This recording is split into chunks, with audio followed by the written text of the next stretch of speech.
7, purchasing as part of supply chain management, focuses on the integral role of purchasing within the supply chain. Key components include the first one is integration. Emphasize the purchasing is interconnected with overall supply chain operations.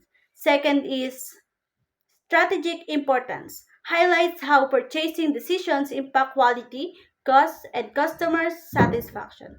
Number 3 is supplier relationship. Stresses the need for strong collaboration and communication with suppliers.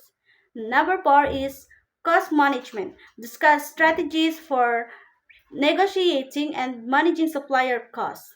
And the last is risk management, addresses potential risks in purchasing and strategies to mitigate them.